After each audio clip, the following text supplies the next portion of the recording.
hated this idea that some people are better than others. And I understand it, but it's a dangerous idea. This is why I like the story of Cain and Abel, I would say. Because Cain is mediocre. But that's because he refuses to do his best. It's not something intrinsic to him. And I actually think that's the right formulation because, I had people in my clinical practice who were lost in many dimensions from the perspective of comparison. One woman I remember in particular who, she had a lot to contend with. She was not educated. She was not intelligent. She had a brutal family, like terrible history of psychiatric hospitalization. And when I met her at a hospital, she was an outpatient from the psychiatric ward, and she had been in there with people that she thought were worse off than her, and they were, and that was a long way down. That was like Dante's Inferno level down. It was a long-term psychiatric inpatient ward. Some of the people had been there for 30 years. It made One Flew Over the Cuckoo's Nest look like a romantic comedy.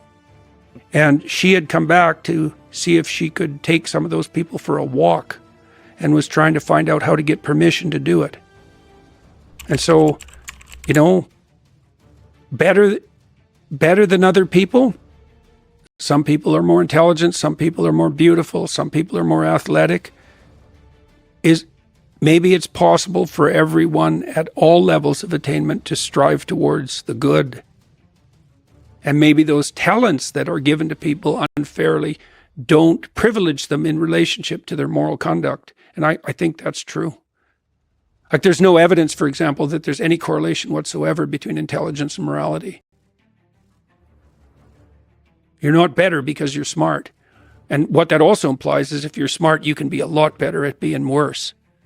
I think for myself, I'm just afraid of dismissing people because of my perception of them. Yeah, well, that's why we have that metaphysical presumption that everybody's made in the image of God, right? Despite that immense diversity of apparent ability, there's that underlying metaphysical assumption that, we all vary in our perceived and actual utility in relationship to any proximal goal, but all of that's independent of the question of axiomatic worth.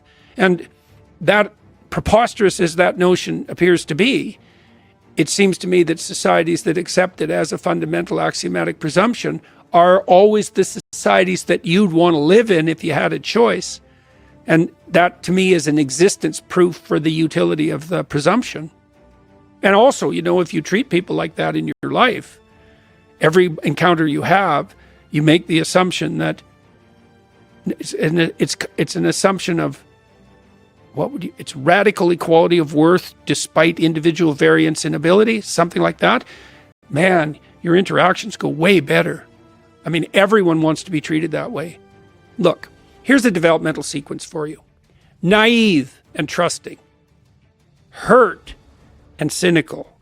Okay, well, is hurt and cynical better than naive and trusting? It's like, yeah, probably. Is that where it ends? How about cynical and trusting as step 3? Right, and then the trust becomes courage. It's like, yeah, I'll put my hand out for you, but it's not because I'm a fool. And I think that's right, because that's the reinstantiation of that initial trust, right, that makes childhood magical and paradisal. But it's the admixture of that with wisdom. It's like, yeah, we could walk together uphill, but that doesn't mean, and I'll presume that that's your aim, but that doesn't mean that I'm not going to watch. What's a better life? Cynical and safe, or hopeful and vulnerable to be hurt? Oh, you can't dispense with vulnerable to be hurt. That's the other realization. It's like you're going to stake your life on something. You could stake your life on security, but it's not going to help. You don't have that option. So what do you do when you're betrayed, ultimately, by some people you come across? Grieve and look elsewhere. Do what you can to forgive, and not least so you lighten your own burden. Maybe do what you can to help the person who betrayed you.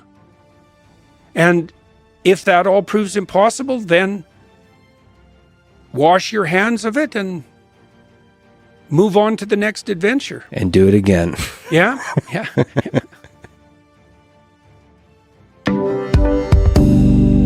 What do you guys think? Has anyone here been betrayed? If so, please leave your comment below. We would love to hear from you. Thank you for making it this far. If you like this video, you might want to share it with a like-minded friend. Thank you, and as always, stay blessed.